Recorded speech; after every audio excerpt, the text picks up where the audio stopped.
Welcome to Governor's Corner by Ask Lagos, where we break down governance, policies, development issues in a way that everyone can understand.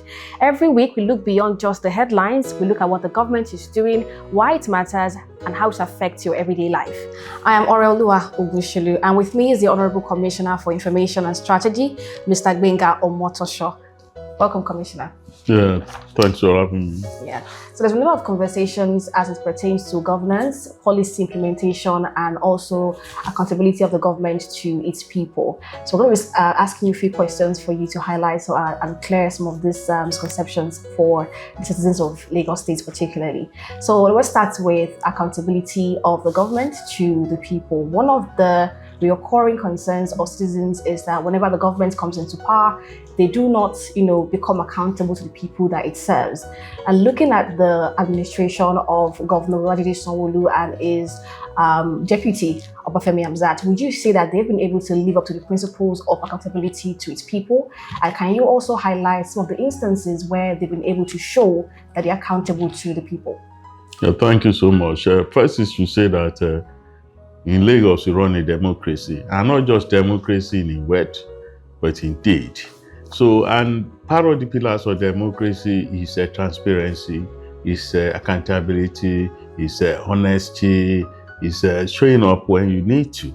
And all of these things, the administration of Mr. Babajide Olusola SANWO-OLU, the governor, and his deputy, Dr. Hamzat, have been doing. And if you talk about transparency and accountability, for example, we run the biggest budget of subnationals in Nigeria. Our present budget is 4.4 trillion. But before we go to that stage, before we drew up that kind of ambitious budget, we sent people out. The Ministry of Budget and Economic Planning, they will raise a team that will move from one community to another, from one constituency to another, asking people what they would like to have in the budget before compiling the final notes on the budget. And after we have done that, we present the budget at the House of Assembly. After that, you go to the website of the Ministry of Budget and Economic Planning, and you find the budget there. And after that, you see ministries coming up to give account of their stewardship every year, at least every May, at the anniversary of the administration. People will come and give account. And to cap it off, Mr. Governor will either have a press conference to give account to Lagosians what he's been able to do, or there will be a media chat where we talk about what he's been able to do.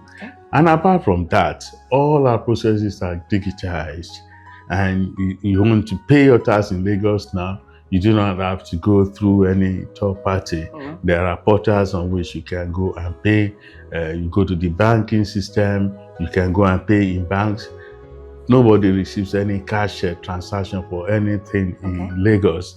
And apart from that, there is also citizen engagement. We go out to engage our citizens who will tell us what they want, who will tell us what we are doing right and what we are not doing right.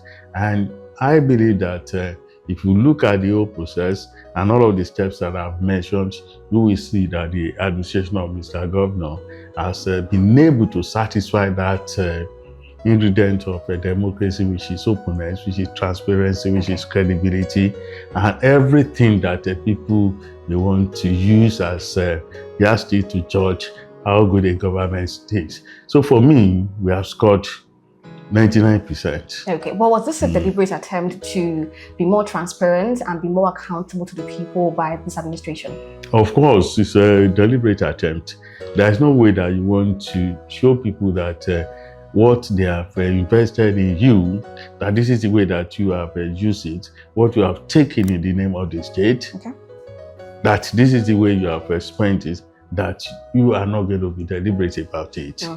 I mean, we always find every opportunity to show that we have nothing to hide, to show that there is nothing that is expected of us that we are not doing. We try as much as possible to carry the populace along in whatever we do. So it is a deliberate action, it is intentional, it is planned. All right, so let's move on to delivering on the themes and the themes plus agenda. Now, when this administration assumed office in 2019, it introduced the themes agenda, which later evolved into the themes plus agenda. Now, would you say that the government or the administration has been able to perform and execute some of the plans that this agenda have in plan? And what can you also highlight some of this achievements and the ones that are still not being able to be achieved?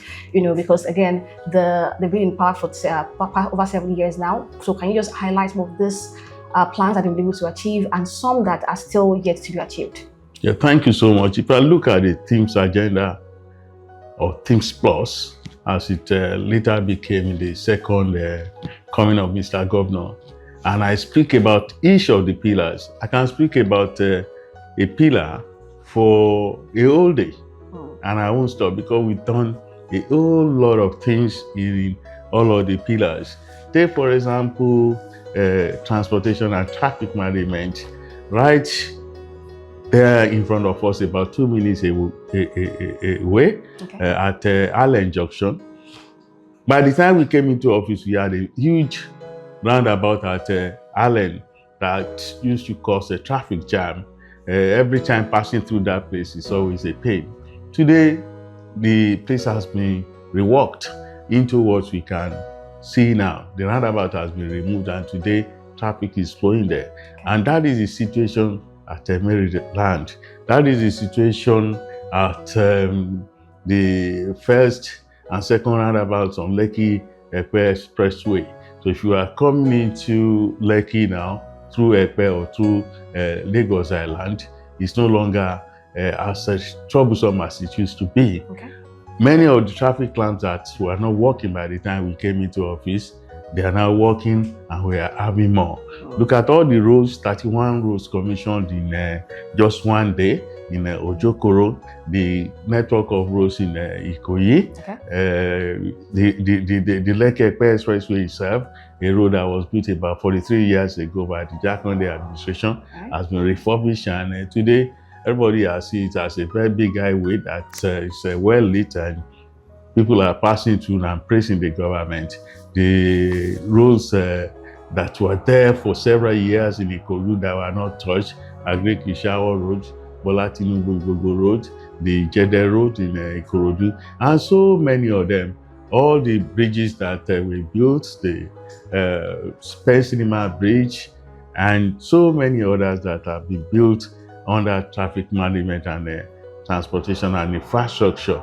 Or you want to look at health, which is a very good component of themes agenda, very important. Since Mr. Governor came into office, health has taken its pride of place in terms of budgetary allocation. And today you have almost all of the general hospitals in Lagos being refurbished or have been refurbished. 333 primary healthcare centers. Many of them have been refurbished and some of them have been refurbished as we speak. And then we have a giant hospital projects, health projects that we really point the world attention to Lagos as a state that pays attention to the health of its people. The new Massey Street Hospital, a 150-bed hospital that is going to be on completion the biggest pediatric center in sub-Saharan Africa. Or you look at the general hospital in Ojo, I think about 280 beds. It's the biggest general hospital that has been built in Lagos in decades. For a long time, Lagos has not built a new general hospital, and that hospital is coming up now, it's nearing completion. Or you look at the mental health center, it's a mental hospital in Ketu, not just a hospital, but also a rehabilitation center, because people don't pay attention to mental health. And that is very, very important because of the kind of things that people go through nowadays. So you have so many people who are down with the mental illnesses, and Lagos State government has recognized the fact and has said, well, we would not want to leave these people to their own devices. So that hospital is there, it's going to be built, and by the time it's completed, it's nearly completion now, it's going to be the biggest hospital mental hospital in sub-Saharan Africa. So if you look at education, you look at traffic management and transportation, where we have built the first subnational to build a railway anywhere in the world. The Blue Line is there now, doing so well, and then, you know, cutting a traffic time. We travel from Mile 2 to Marina in those days used to cost about 2.5 hours, 3 hours. Today is about less than 30 minutes. And if you travel all the way from Agbado in Ogun State, outskirts of Lagos to Yingbo nowadays, a journey that used to be very tough, very rough, and people sweating and shouting on buses, taking about 3 hours when the traffic was really very bad. Today it's about 30-35 minutes. And we are adding more trains to the red line. The trains are coming from China. I think they're already here now. So if you look at transportation, Mr. Babajide Olusola SANWO-OLU has delivered. If you look at health, he has delivered. If you look at traffic management, he has delivered. And if you look at education, very soon we have 27 brand new schools. We have over 22,000. We have over 3,000 education projects that we have done. Refurbishment of schools, refurbishment of classroom blocks. We have over 20,000 of such renovation and all that we have done. So many things. And then brand new schools that we have built. Mr. President was here recently to commission the Tulu group of schools, the first of its kind anywhere in Africa. You have 35 schools in one location. And vocational education, we have so many schools now that are offering that, because people are leaving schools because they want to go and learn one trade or the other. Lagos State government plan to stop that. And today, you don't have to leave school because you want to go and learn a trade. There are so many schools, comprehensive education, offering technical space for people who want to learn a trade. Either you want to learn welding, you want to learn carpentry, you want to learn even hairdressing and all of that. There is space for you. You don't have to leave school to go and do that. And the result of all of the things that we have put into education in terms of investment is that today, the last school certificate that was written in Lagos State pupils were the first. The last NECO exam too, Lagos State applicants, candidates were the first. Our teachers are winning awards, the best teacher of the year. And then our students are winning international awards in science and mathematics. So if you look at all the investments in education, they have yielded fruits. So if you look at all those things that the Lagos State government has been able to do during the time of Mr. SANWO-OLU and Dr. Hamzat, we see that on the themes agenda, we are delivered. Having said all of this, what would you say have been the lessons so far, delivering the promises of this agenda? Well, the lessons that I have seen, as a journalist who is now in government and looking at how things are made on, is the challenges of human beings. People are not easy to predict. As you are trying to give so many sectors a push, there are people who are ready to drag it down. Take, for example, the issue of even traffic management. You build a road, some people go there at night to spoil it so that they can have traffic slow down for them to be able to sell their goods. You build a lay-by, people will not use the lay-by. Instead of that, they will still come and park on the road. And then you try to enforce the law, people are shouting human rights. You build a walkway for people, a beautiful walkway, for vehicles to pass and people to be able to jog around, to walk around. People will go and set up shops there and begin to sell things. You go and remove them, they start shouting human rights, they start shouting it's all because of poverty. Then you ask people to take proper permits before they build their houses. They go and build, either they have permits and they don't follow it, and then houses are falling and government is being blamed for all of that. So it's very difficult to be able to predict people, to be able to tell people what to do and people to just obey. So that, for me, is the biggest challenge of it all, the human element. All right, that's a very interesting point, because this is like a very major conversation online when, some offices are trying to implement or trying to make sure everybody acts right, how people always often, react to this implementation. So now let's move on to waste management and environmental concerns. Now, while waste management remains one of the most talked about issues as it concerns to Lagos, while some residents argue that despite various initiatives, the city is still struggling with refuse disposal, environmental sanitation, and the perception that parts of Lagos are still, dirtier than before. What would you like to say about this idea? Yeah, we have challenges in that area. Okay. I will be the first to admit that. What are we doing? Something? Are we throwing up our hands in surrender that we cannot tackle the problem? No, we are not doing that. We are doing a lot of things to tackle it.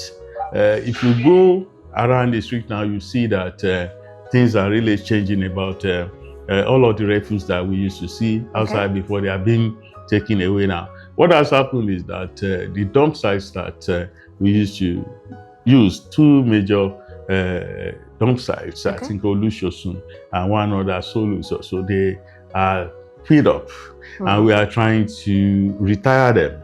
We are trying to make them wind down, and in doing that, we need to look for new sites. And the new sites that we have found in Badagry, in Epe, they are far. And because they are far, the turnaround of vehicles is very slow. And because of turnaround of vehicles is slow, then there is a pile-up of refuse that need to be moved as soon as possible.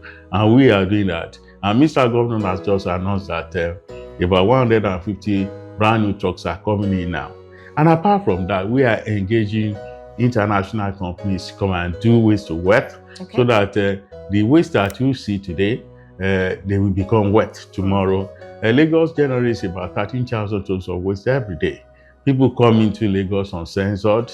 Nobody is stopping them, about 6,000 at times every day. So they pile up pressure on the facilities that we have in Lagos. And part of the pressure is also refuse, it's also open defecation, it's also indiscriminate dumping of refuse everywhere in a manner that it has now been affecting drainage systems that we have, in a manner that it has also been affecting the aesthetics of our dear state, in a manner that it has also been affecting the sensibility of true Lagosians, because no true Lagosian will go and participate in open defecation, no true Lagosian will go and do indiscriminate dumping of refuse, because they know the implication. Absolutely. But in terms of personnel, in terms of training, in terms of bringing in new technology, we are trying to do that so that what we see today as a challenge can easily become a major positive step for the government to take, either in terms of revenue or in terms of development of our technical team, who will also learn these new acts that will be brought in by the international companies that are coming to help us tackle the waste challenge by turning waste into energy, by turning waste into useful items that all of us can see as something tangible and better than what we are seeing today. All right, and how has that been coming on so far? Has it been an easy way to, be able to tackle these challenges, or has it also been as hard as, trying to get people to dispose refuse right, say no to open defecation and the rest of that? It's not been very easy because people, like I said before, the biggest challenge that I have seen in government is how to make people to do what is right. People are very difficult to convince that they need to do what is right, because as you are trying to give any challenge a push, some people are hard into it. And that is what we are seeing in the case of refuse. People will bring out the refuse from their homes and go and put right there on the road, either because they do not want to pay the PSP, or the PSP guys have refused to come. So it's all of the things that has to do with human beings. It's a very terrible situation because human beings are unpredictable, and whatever you do to enforce the law, the same people who are seeing all of these people committing all these small infractions, they are the ones who will also begin to shout human rights. So it's a very difficult, complex, tight situation that we confront every day about human beings not trying to obey the law. They want a laissez-faire attitude. They want something that they can do without anybody questioning them. And we tell them that in Lagos you can't do that because it's only in the jungle that you can do that. Lagos has a dream of becoming Africa's modern mega city that is safe, that is secure, that can attract investments the way it is doing now, and doing better than it is doing now. Okay, so particularly when it comes to waste disposal and waste management, there are some Lagosians who feel like the government has failed in this aspect. What would you like to say to that? Anybody who says the government has failed has not been objective. As I have said, we have a challenge in that area. Are we doing something about it? Yes. Are we throwing up our hands in despair, in surrender? No, we are not doing that. I was talking about expanding the dump sites, making some of the dump sites that we are leaving to work again because they need to work now, and then getting new dump sites, bringing in more compactor trucks for us to be able to take our refuse from homes as much as possible, encouraging Lagosians to separate their refuse, and then stepping up advocacy to tell our people what to do about refuse and how good it is if we can, give the aesthetics of our city more push instead of what we are doing now. That it seems that many of our communities, they are like orphans. Nobody cares about them. It is not that it shouldn't be. The environment is the only thing that God has given to us that we can give to the generations coming after us. And we need to show them that we are handing over to them a very good environment, well cultivated, deliberately made to be beautiful, so that the aesthetics culture of our people can show. Our people are not known to be dirty. They are not known to engage in the kind of rubbish we see nowadays in terms of open defecation, in terms of people taking their bath right there on the streets, and such uncivilized acts. So we continue to push, we continue to advocate that our people should do the right thing. All right, thank you so much. And now, when it comes to the final stretch of the administration, some residents have expressed the view that the pace of the governance appears to have slowed down in recent time. And this also comes from the perception that when government comes into power, there is this rush of trying to get things done. And when their administration is coming to an end, there is a slow in terms of delivery, project, execution, and the rest of that. What would you like to say to this perception? Instead of in Lagos, I do not think the perception is true, and I do not think that many Lagosians they hold that perception. All of the places that I've gone to, people have admitted the fact that Mr. SANWO-OLU is not slowing down as a governor, and that is why any moment from now, in a couple of days more, we are going to be doing some commissioning. We will be opening new roads. We'll be opening new schools. We'll be opening some housing estates that we have built. Don't forget,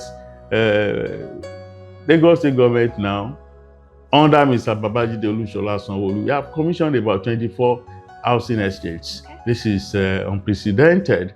And apart from that, those 24, there are about 13,000 housing units that we are talking about. So we've been able to tackle the housing deficit headlong, and we are going to be continuing the fight. So anybody who feels that the government has slowed down, the person is not reading the situation correctly. As I have said, in a couple of days, we'll be commissioning some new roads, we'll be opening some new schools, we'll be opening some housing estates. As you know, recently, Mr. President was here, represented by the Senate President, and to open some new projects, including the Ofebi Link Bridge, and then the Tulu group of schools, and then the administrative block right here in Alausa here, and the EGIS building. These are projects that are really, really big. Okay. Projects that are befit a mega city like Lagos. So if you look at such things and the kind of projects that we are coming to commission in a few days, not weeks, so in a few days, you will know that the government has not slowed down in any way. And it's not going to slow down even until the last day. Okay. We can continue to cut tapes and open new projects for Lagosians to use. Okay, thank you so much for that. Now let's move on to the choice of Dr. Obafemi Hamzat. As discussions about the future of Lagos politics continue, many people have asked why Dr. Obafemi Hamzat remains a prominent figure in conversations about the state's leadership, given that he has served as deputy governor throughout this administration. So how would you say, or how would you respond to this perception, or when it comes to continuity rather than change from the administration? Well, there is something that our leader, Asiwaju Bola Ahmed Tinubu, His Excellency, the President of Nigeria, GCFR, told me one day when we had a discussion. He said, in America, we say, I know break, no fix. Okay. So, I mean, if you look at the role that Dr. Obafemi Hamzat is playing in the administration of Mr. Babajide Olusola SANWO-OLU, we know that naturally should be the one to step into his shoes. And I know that Lagosians are highly discerning people. They are people who are highly critical, and at the same time, they are objective. Okay. And in their objectivity, they will see clearly, or they will have seen, considering the kind of applause that are greeted the choice of Dr. Obafemi Hamzat to go and run on the platform of APC for governor of Lagos State. Okay. You will have seen that the Lagosians are happy with that choice. And I know that when it time comes for them to cast their ballot, they will have no doubt in their mind that they will cast the ballot for APC and for Dr. Obafemi Hamzat on that day. Why? Because they have seen what this administration has been able to do. Okay. In other places, they say deputy governors are spare tires. We have seen that in Lagos, Dr. Hamzat is not a spare tire. All of the things that you are seeing today, they carry his signature. Right. Because there is nothing that Mr. SANWO-OLU does that doesn't take him along. Okay. In actual fact, when Mr. SANWO-OLU was running, he told Lagosians that they were having two for the price of one. Lagosians voted for one governor. And with Dr. Hamzat, because of his ability, because of his capability, because of his diligence, and also credibility too, he's a man of integrity and credibility, Lagosians can see that now what Mr. SANWO-OLU said in those days, that they were having two for the price of one, is now true. All of the big projects that you are seeing, they have his signature. And what is more, if we are talking about transparency and openness, what he has done to digitize the system right from his days as commissioner, all of those things have shown that he's a very good choice. And also, if given the opportunity to lead the state, how do you think it's going to make a difference? I have not seen other people who are saying that they want to run. Even those who are threatening before that they will run, they will run. I haven't seen them coming out now to say that they want to run. Perhaps maybe they feel intimidated, or because they are just waiting for INEC to blow the whistle, because it's not yet time for us to begin to campaign. But for me, I feel that all of the qualities that the party has seen in Dr. Hamzat, and that has made our leader, Asiwaju Bola Ahmed Tinubu, to back him, and for Mr. Governor to carry him on his head and begin to showcase Dr. Hamzat as a natural successor to him. There are qualities that everybody has been able to see, and all the values that we hold there in Yoruba, the ethos of Omoluabi. The man has character. And in Yoruba land, once you say somebody has character, it sums up everything. That means the man has the ability, he has the capability, he has the credibility, he has the diligence, he has everything. The trust that if you ask you to go here, you will not disappoint us. The experience, what he has done before as commissioner, as somebody who worked in the private sector and excelled, somebody who had to be brought in from America to come and work here, and has been able to distinguish himself. He's been able to exhibit that diligence, that competence, the skills that are needed to make things to move, and things are moving today, especially when you talk about infusing technology into governance in Lagos. We can see that in our land matters. We can see that in how we administer public office. We can see that in how we administer tax in Lagos, in how people pay their revenue in Lagos. So you can see it's not in all of these things because of the way he's been able to use technology after being given the opportunity by the government under then Governor Asiwaju Bola Ahmed Tinubu. Okay. So today we can see. So for me, all of these things are the things that not many people possess. Like you have said, we are waiting for the others to come up with whatever they have.